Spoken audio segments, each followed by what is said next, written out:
the battle with the Radiant Nemesis, Marshall returns home to Lockport, Illinois, and we see him deal with the day-to-day troubles of being a superhero. With that out of the way, let's read. We see a number up in the corner reading 002, which is the day since the showdown. Marshall wakes up in a bed covered in probably dirty laundry, as expected of a slacker. His morning routine consists of eating cereal and getting into verbal fights with a bunch of teens. Marshall then heads to work and overhears a coworker tuning in to Circle Guy News, who are giving Radiant Black a bad rap. We next see Marshall at the hospital. As he walks down the halls, we get dialogue of his one-sided conversations with a comatose Nathan. Marshall promises that he plans on reading Nathan's drafts after he wakes up. Nathan's parents appreciate the gesture, as well as Marshall's commitment to visiting Nathan every day. It's hopeful, but very heartbreaking seeing Marshall be so optimistic about his best friend's condition.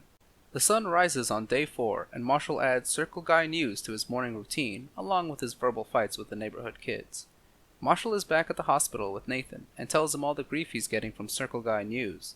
Nathan's dad comes in, not really knowing what Marshall is talking about, but does what he does best and gives advice. He tells Marshall he can either worry about changing perception, or worry about something that actually matters. On day 8, Marshall approaches the 2 cops from the beginning of the series. His plan is to get the cops' help with improving Radiant Black's image, but, like an idiot, he starts off with a joke about police shootings and calls them pigs before he even proposes the plan. They tell him they won't help him and to call them if Nathan ever wakes up. Marshall attempts to improve his image on his own. Like in that one episode of iCarly, he writes a message over a highway, and just like in iCarly, it causes a massive car pileup and gets him the opposite reaction. I'll actually take the time here to get some stuff off my chest. I'm not satisfied with Marshall being the protag going forward because he's undoing all the trust Nathan earned as Radiant Black. It's frustrating seeing Marshall gaining ire because he's impulsive and blunt. I know that's the story arc here, and the whole point is seeing Marshall struggle to live up to the standard Nathan left behind, but man, I kinda just want Nathan back. End of rant for now. Day 32. Marshall is back to work and still watching Circle Guy News. This time, they're talking about the pileup he caused. Marshall's coworker then comes in saying Marshall ordered too many bath bombs. Just then, Satomi Son, aka Radiant Red, comes up to Marshall and asks if they can talk. The two go to a cafe and Satomi tries to extend an olive branch and says she regrets a lot of what she did. Marshall says it isn't good enough. It then cuts to them at the hospital where Satomi, through tears, introduces herself to Nathan. Day -6547. This scene takes place 18 years ago.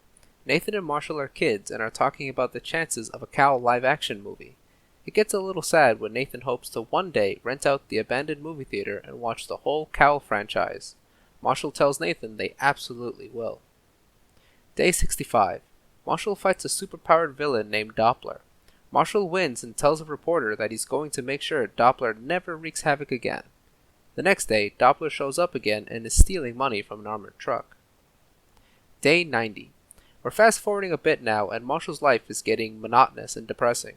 The kids keep insulting him, work snagging at him, and the one-sided conversations he has with Nathan are taking a toll on Marshall. To add more emotional damage, Marshall walks past the building that came down on Nathan. We skip to day 152 and we see the same events happen to Marshall. He also fights another new villain named Shift. Marshall makes a mental note to investigate supervillains just popping up. I'm surprised this topic is taking a back seat since it implies that superpowers and villains are a real thing in this universe as opposed to just being works of fiction. On day 160, Marshall visits Nathan and finds Nathan's ex, Justine, there. She admires Marshall's commitment to his friend as if it were a fan club. That remark gets Marshall thinking. Day 175. Radiant Black and the Circle Guy News podcast meet at a bowling alley. Marshall proposes to the group that they should team up, that the podcast should help with RB's image and sell his merch. In return, they get access. The podcast guys turn down the idea until Marshall caves and lets them in on a cut of the merch sales, and will follow them on Twitter. The next panel shows a sign advertising a Radiant Black merch box. The QR code there actually works, and for a time you could actually order that merch box. It came with the bath bombs Marshall was trying to get rid of, which is kind of funny. Looking at the contents of the box, it didn't seem worth it to me personally to order one, but it did come with a card that made translating the Radiant language much easier. Day 224. We see Marshall reading and continuing Nathan's story. Marshall's writing is pretty bad, but the theme he's writing reflects the crises he's having, so we get insight on Marshall's thoughts. Nathan, as an apparition, appears and compliments Marshall's choice and direction of the story. Marshall is surprised to see him, but he quickly realizes he's just dreaming and recognizes that they're in the building that was destroyed in the fight between Red and Black. Before Nathan vanishes, he tells Marshall that it'll all be okay. Day 239. We see Nathan's mom saying it's time, which means they're gonna pull the plug on Nathan. Day 240. The bully teens walk past Marshall's house and seem to be wondering where he is. We cut to Marshall inside, on the floor, and drunk. He knows that they are pulling the plug on his best friend, and this is his only way to cope. Ghost Nathan appears and tries to console his grieving friend. He suggests that they go for a walk, and we see them walking and having a heart-to-heart.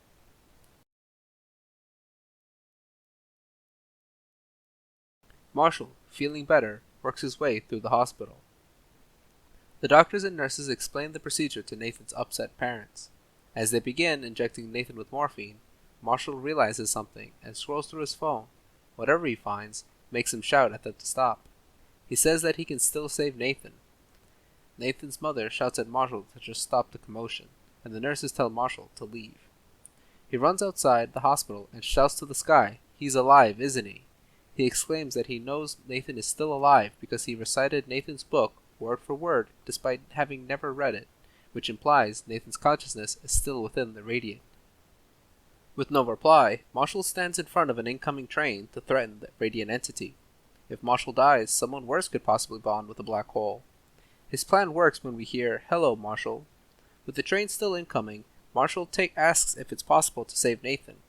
The Radiant Giant says it is possible, but also says that Marshall will not succeed because Marshall is not prepared to lose everything to existence because he's not prepared for the truth. He takes on the challenge and is then teleported away just in time.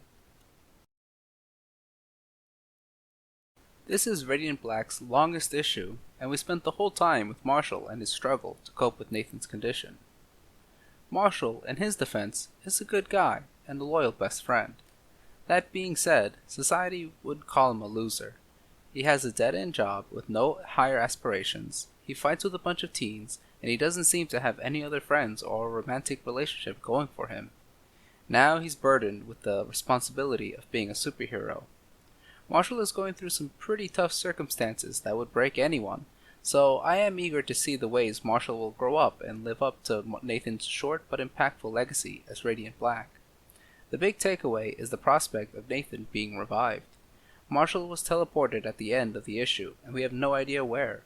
If Nathan does come back, will he want to be Radiant Black again? Will he be regulated to a side character? Will he come back, or is this just setting up a heartbreaking goodbye? We'll have to see in issue 10. Peace out, y'all. Thank you for watching.